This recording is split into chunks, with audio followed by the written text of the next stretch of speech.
sejahtera, saudara yang terkasih di dalam Yesus Kristus. Senang berjumpa dengan Anda kembali dalam program Dimensi Iman Kristiani. Menggali Alkitab, mengkritisi setiap pengajaran adalah sikap bijak dan pintar orang percaya. Mari kita cermati bersama dalam topik bahasan kita kali ini, yaitu makna perjamuan kudus. Bagaimana kita melaksanakan perjamuan kudus sesuai dengan yang dikehendaki oleh Tuhan untuk kita perbuat? Kita temukan jawabannya bersama dalam diskusi kita kali ini. Bersama kita hadir di sini rekan saya Diana. Shalom Diana. Shalom Yunita. Dan tamu kita Bapak Henry Surya. Shalom Pak Henry. Shalom Yunita. Dan narasumber kita Bapak Pendeta Bigman Sirait. Shalom Pak. Shalom. Saudaraku yang kekasih, perjamuan kudus semua kita menjalaninya. Yang jadi masalah, apakah kita semua memahaminya? Menarik bukan? Namun sebelum lanjut, kita akan lebih dulu berdoa dan saya minta Diana untuk pimpin dalam doa. Bapa, terima kasih untuk kesempatan pada kali ini. Kami mau belajar tentang arti perjamuan kudus. Beri kami hikmat Roh Kudus, terutama kepada Bapak Bigman Sirait. Di dalam nama Tuhan Yesus Kristus kami berdoa. Amin. Amin. Saudaraku yang kekasih, di dalam 1 Korintus pasal yang ke-11, mulai ayat 23 sampai kemudian ayat yang ke-28, dikatakan begini.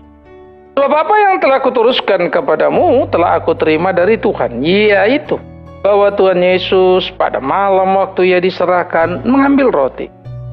Sesudah ia mengucap syukur atasnya, dia memecah-mecahkannya dan berkata, inilah tubuhku yang diserahkan bagi kamu. Perbuatlah ini menjadi peringatan akan aku. Demikian juga dia mengambil cawan sesudah makan lalu berkata, cawan ini adalah perjanjian baru yang dimeteraikan oleh darahku. Perbuatlah ini setiap kali kamu meminumnya menjadi peringatan akan aku. Sebab setiap kali kamu makan roti ini dan minum cawan ini, kamu memberitakan kematian Tuhan sampai dia datang. Jadi barang siapa dengan cara yang tidak layak makan roti atau minum cawan Tuhan, ia berdosa terhadap tubuh dan darah Tuhan. Karena itu hendaklah tiap-tiap orang menguji dirinya sendiri, dan baru sesudah itu ia makan roti dan minum dari cawan itu. Ketika Paulus menuliskan ini kepada orang-orang di Korintus, orang Korintus di Kristen itu ada yang berlatar belakang Yahudi, orang-orang yang belajar PL, tapi ada orang yang bukan Yahudi. Nah, orang-orang di Korintus yang sebagai kota pelabuhan itu lalu lintas orang-orang yang heterogen begitu ya, ada di sana. Oleh karena itu banyak juga rupa-rupanya yang salah memahami perjamuan kudus ini. Ya, nah karena itulah kemudian Paulus mau mengingatkan bahwa perjamuan kudus itu pertama bukan perjamuan makan, ya. Dan yang kedua juga perjamuan kudus itu bukan perjamuan semaunya. Orang masing-masing dikatakan harus mengukur dirinya. Nah jadi apa yang dibicarakan di sana? Pertama Paulus bilang bahwa perjamuan kudus menunjuk kepada peristiwa ketika Yesus Kristus memecah-mecahkan tubuhnya dan berkata, inilah tubuhku yang diserahkan bagi kamu. Perbuat menjadi peringatan akan aku. Nah, apa yang dikatakan sangat jelas bahwa roti itu menjadi simbol dari tubuh Kristus yang terpecah, artinya tubuh yang dikorbankannya di atas kayu salib untuk banyak orang. Nah, tubuh yang dikorbankannya untuk banyak orang itu yang diberikannya harus dijadikan peringatan oleh kita. Yaitu kita mengingat bahwa Kristus telah mati untuk kita, tubuhnya terpecah. Misinya satu, jadikan peringatan akan Tuhan loh. Nah sayang sekali karena perjamuan kudus seringkali yang jadi peringatan malah kita. Tuhan tolong ya, saya ini lagi susah, saya ini lagi sakit. Jadi aneh juga kita ini. Malah mengingat diri kita dan bukan mengingat Tuhan itu. Masih banyak waktu kamu berdoa untuk sakitmu, masih banyak waktu kamu berdoa untuk yang lain. Nah, begitu pula dikatakan dengan minuman itu, ketika diambilnya dia mengatakan ini adalah perjanjian baru yang dimeteraikan oleh darahku. Jadi itu menunjuk bahwa perjanjian lama itu, janji Tuhan dimulai dengan Abraham ketika keturunan akan diberikan. Maka harus disunat. Darah tertumpah. Nah kemudian darah itu menjadi simbol perjanjian. Kalau mundur ke belakang lagi lebih jauh begitu ya. Korban darah itu sudah menjadi gambaran. Lalu di Taurat nanti lebih sistematik lagi diatur. Tiap kali bikin dosa, domba dipotong, darahnya tumpah. Nah, sekarang bukan darah itu lagi. Ini perjanjian baru, yaitu darah Kristus. Bukan darah domba, tapi darah anak domba Allah. Sehingga itu diingatkan kepada orang-orang percaya bahwa kita sudah ditebus oleh darah Kristus dalam kematiannya di atas kayu salib. Jadikanlah ini peringatan akan aku. Nah, 2 kali pengulangan baik roti maupun anggur. Jadikan peringatan akan Kristus. Betapa amat sangat jelas kita fokus kepada dia. Banyak orang berkata dia sudah mati, bilur-bilurnya menyembuhkan kita. Itu lain konteks nanti. Kita nggak lagi bicara itu. Kita lagi bicara menjadikan peringatan kepada kita. Apakah kita hidup benar sesuai dengan dia yang sudah mati untuk kita? Apakah kita hari-hari kita berjalan seperti yang menjadi ketetapan kehendaknya? Nah, jadi kita dengan mengingat itu mengukur diri kita. Itu maksudnya perjamuan kudus. Jangan-jangan hidup kita udah terlalu ngawur nih, terlalu jauh nih gitu loh. Sehingga kita diingatkan, waduh, saya salah. Padahal Tuhan sudah mati untuk saya, menebus dosa saya, begitu. Sehingga mestinya perjamuan kudus itu bisa membuat kita gerah terhadap diri kita. Salah, ya. Sehingga akhirnya Tuhan, aku ingat pengorbananmu, aku ingat apa yang kau kerja. Dan aku sadar, aku tidak seperti apa yang kamu mau. Bukan malah Tuhan minta ini, Tuhan minta itu. Jadi kapan kau ingat Tuhannya? Lalu dimanfaatkan lagi kematian Tuhan itu untuk kesembuhan saya dengan mengatakan bilur-bilurnya menyembuhkan penyakitmu. Jahat sekali kamu. Ya, jadi itu harus hati-hati dulu. Karena itulah dikatakan setiap kali kamu makan roti ini, minum cawan ini, kamu memberitakan kematian Tuhan sampai dia datang. Maka kita diingatkan, itulah memberitakan itu maksudnya.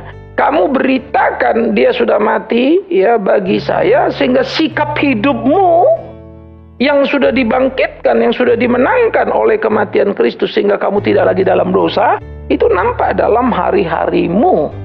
Sehingga dari perjamuan ke perjamuan kamu diingatkan. Jadi ini semacam jarak.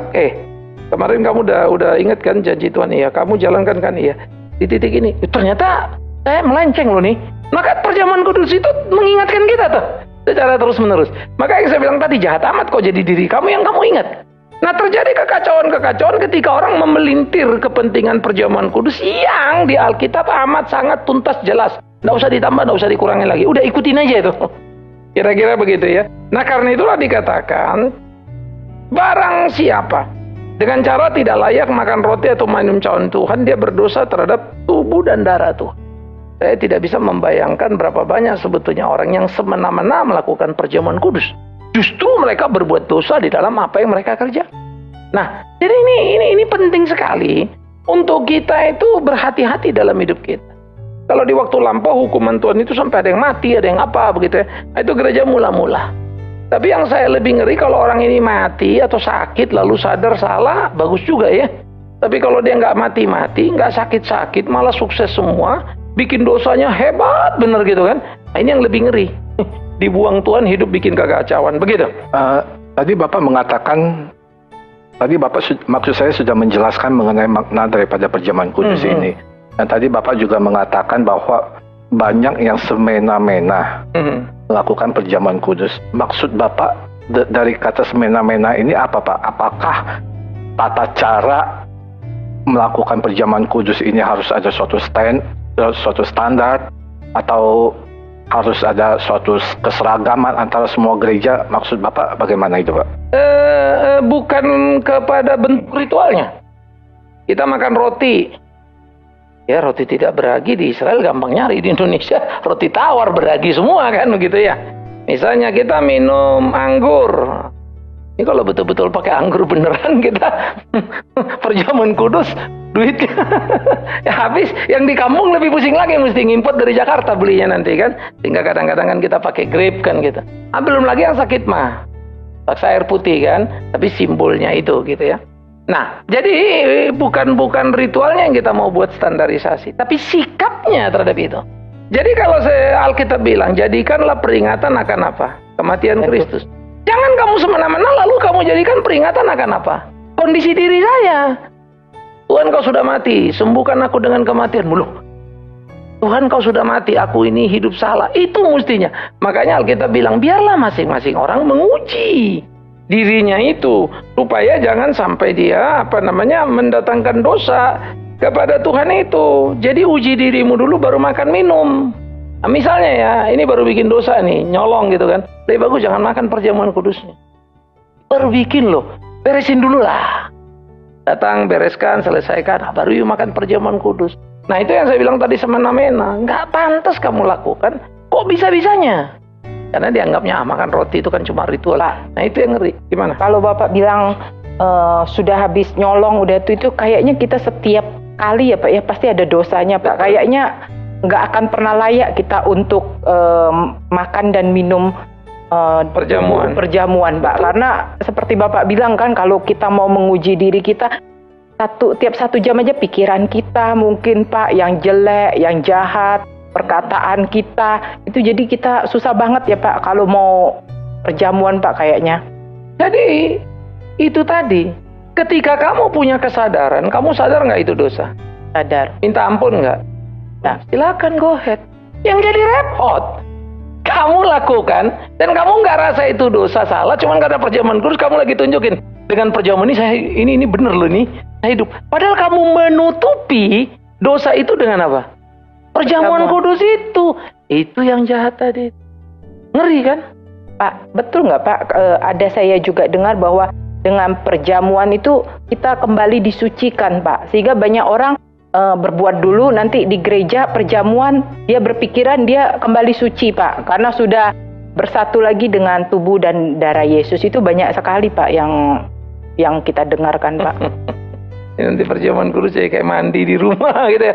Lagi jorok, kotor, mandi gitu. Itu harus hati-hati. Itulah sebab saya bilang, biarlah masing-masing menyadari itu mengingat tubuh Kristus. Bukan nanti dia menyucikan dengan perjamuan kudus, mengingat kematian dia gitu loh. Ini dulu ya.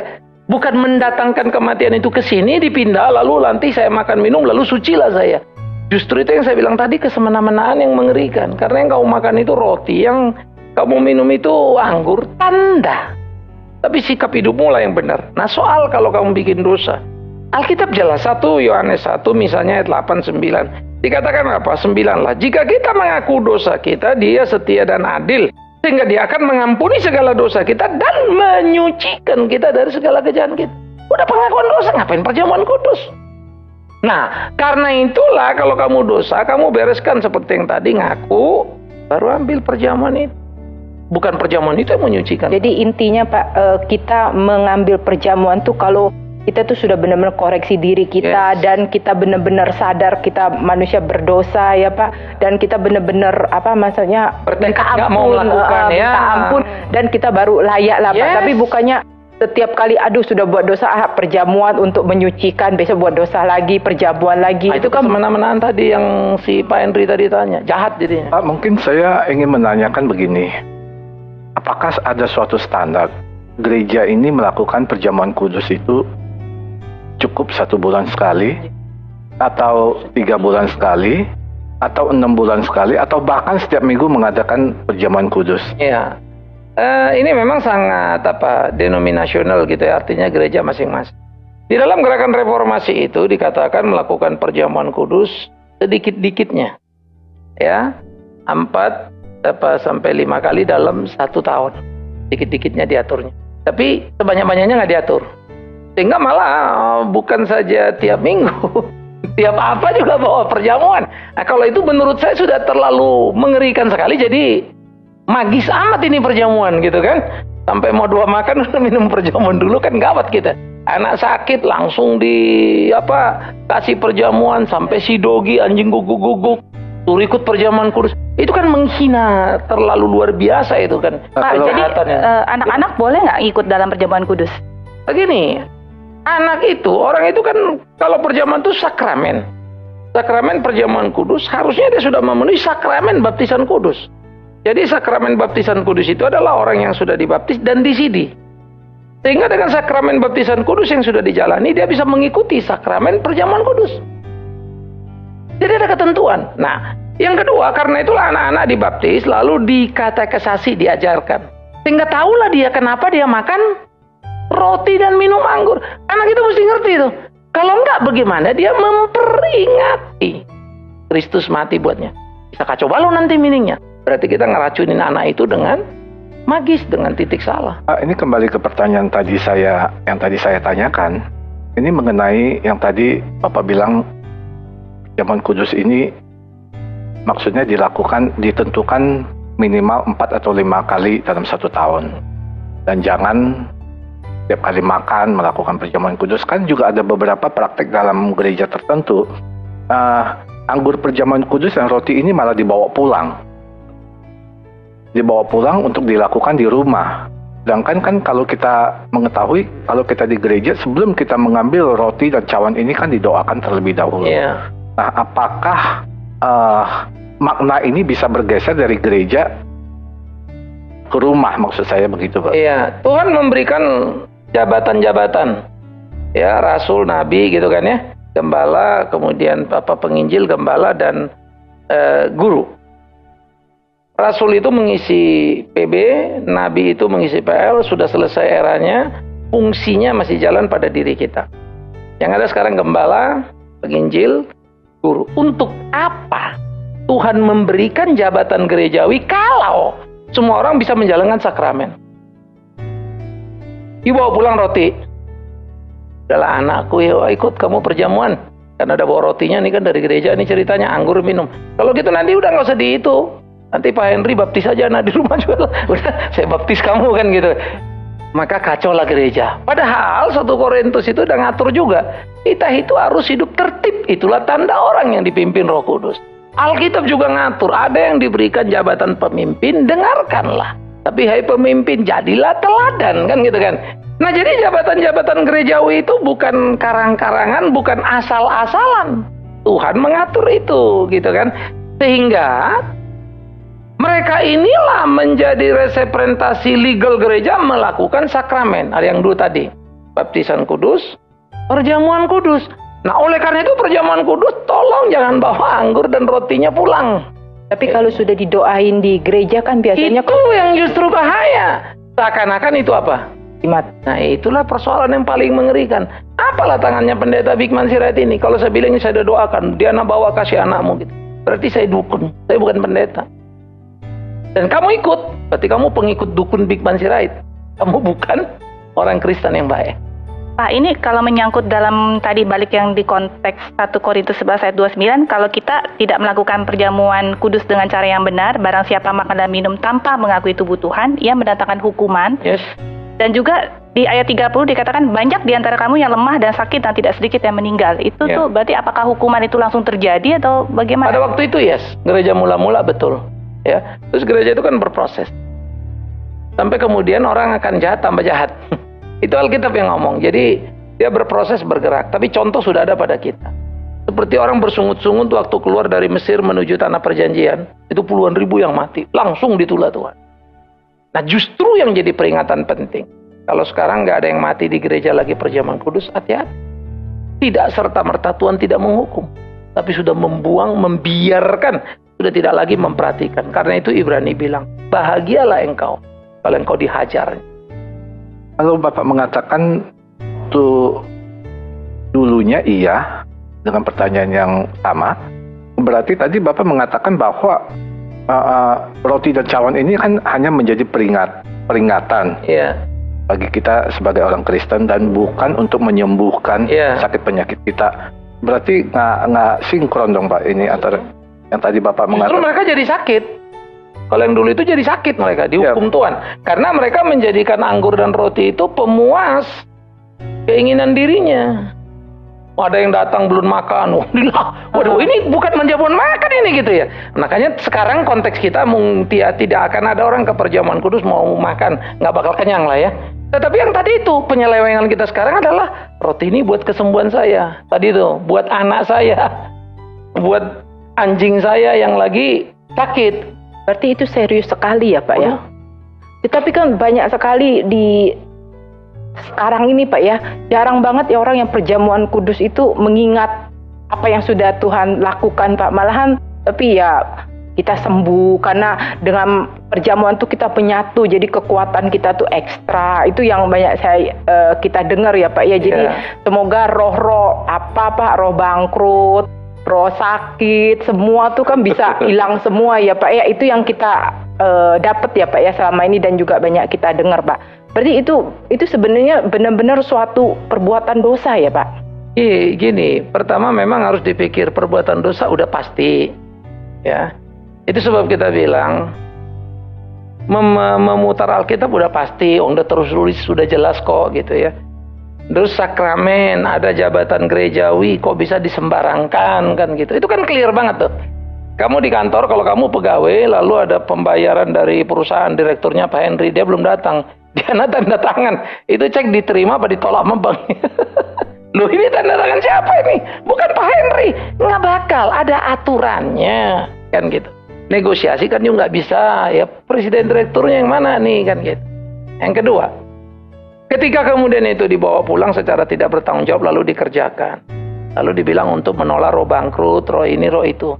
Saya cuma mau bilang tolonglah jangan terlalu enteng dan murahan pakai roh. Ketika di Alkitab dipakai roh jahat itu akan dikirimkan roh dusta. Itu mau mengatakan personal orang ini akan menjadi pendusta. Itu maksudnya. Dan itu dibicarakan. Ya. Jadi awas dulu jangan langsung bilang roh dusta seperti banyak orang sekarang. Begitu suaminya berzina, istrinya nangis-nangis, Pak Pendeta bilang, wah you jangan nangis, suami saya kurang ajar, saya kesel. Jangan gitu, suami kamu kena roh zina. Berbahagialah laki-laki yang berzina karena sebetulnya mereka nggak pengen. Cuma roh zinanya kuat banget. Dan kemudian mereka nggak bisa nolak. Lah roh bangkrut kalau kamu kerjanya nggak beres ya bangkrut lah. Pak, mungkin pertanyaan terakhir ini adalah, kalau makna perjamuan kudus ini begitu dalamnya, dan ini merupakan suatu sakramen, apakah dalam perjamuan kudus itu sendiri yang harus membawakan doa perjamuan ini pendeta atau boleh jemaat umum, Mbak? Kalau doa perjamuan, kan perjamuan ini mau dibagikan kan, berdoa. Jabatan gerejawi yang dimungkinkan adalah pendeta, majelis. Ya. Jadi bukan menunjuk jemaat umum. Jabatan gerejawi itu ada gitu lah. Ini sakramen loh. Ini bukan kalau kita ngasih formal, persembahan, beda kan? Itu persembahan, itu bukan sakramen. Nyanyi itu bukan sakramen. Ini sakramen nih. Nah karena itu ya cuma dua sakramen kita, baptisan kudus dan perjamuan kudus. Nah, dua ini aja nggak bisa kita jaga, kacau lah kita gitu ya. Nah jadi sebagai orang Protestan kita di situ. Kalau saudara-saudara kita di Katolik ada beberapa sakramen. Nah jadi kita di dalam bagian ini harus menyadari betul bagian-bagian yang menjadi tugas tanggung jawab yang harus kita hargai tadi. Nah oleh karena itulah siapa pejabat gerejawi yang sudah ditunjuk untuk itu. Nah kembali lagi tadi saya coba tambahkan Dian. Ada koruptor, dia kaya raya. Lalu kamu lihat orang itu kaya raya. Artinya apa? Dia oleh roh kaya. Ini roh kaya mana lagi ya? Kita juga bingung nih. Bukan roh korupsi itu kan begitu ya. Jadi ada bagian-bagian yang ambivalen setengah mati. Kalau orang roh sakit lah. Paulus sakit. Jadi kena roh sakit dong dia. Dia nggak berdaya. Oh nanti dulu dong orang beriman hebat itu. Ya kan? Jadi saya pikir ini memang harus menyemangati diri kita itu untuk menaklukkan kepada ketetapan Alkitab penting. Gitu, gimana Yunita? Ya, sayang waktu tidak memungkinkan kita untuk lanjut. Kita harus akhiri di sini. Penting bagi kita untuk mengetahui makna perjamuan kudus agar kita tidak salah melangkah dan menimbulkan murka Tuhan. Untuk itu mungkin Pak Wingman bisa berikan kesimpulan untuk kita semua apa yang harus kita perhatikan. Pertama, perjamuan kudus itu sesuai dengan Matius, Markus, Lukas, Yohanes sampai kemudian Paulus di Korintus. Baca baik-baik, perhatikan baik-baik, ikuti apa yang diajarkan Alkitab. Bahwa perjamuan kudus adalah tubuh yang terpecah, darah yang tertumpah, disimbolkan pada roti dan anggur untuk tujuan. Satu, menjadi peringatan akan kematian Kristus. Sampai kapan? Sampai dia datang. Nah kalau dikatakan itu menjadi pemberitaan, artinya waktu saya lakukan itu, saya mengakui dia mati untuk saya, tubuhnya terpecah, darahnya tertumpah. Itu menjadi pemberitaan. Dan saya jalani hidup saya di dalam takut akan Tuhan dan saya tidak akan bikin dosa.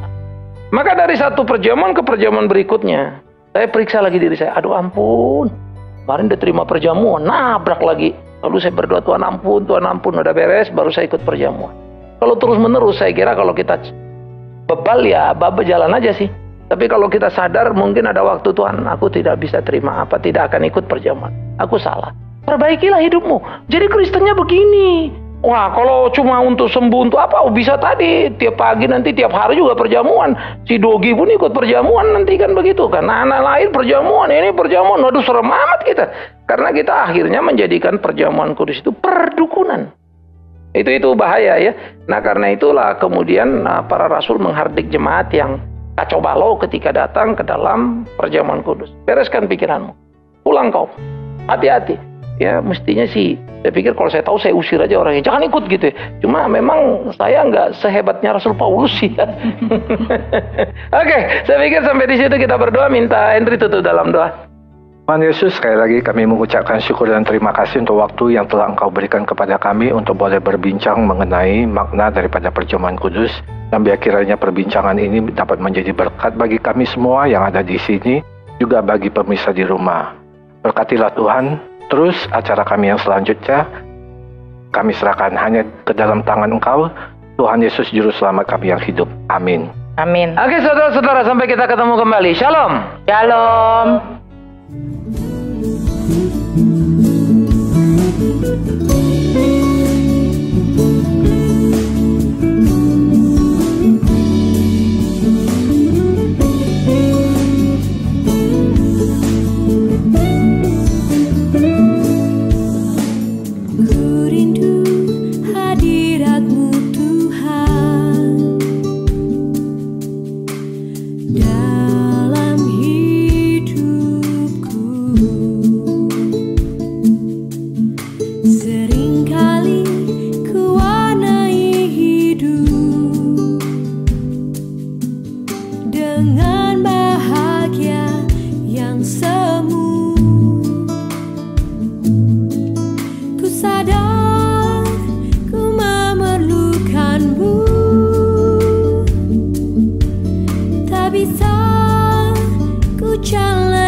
Engkau mengerti satu hal, tanamkan di hati, indah semua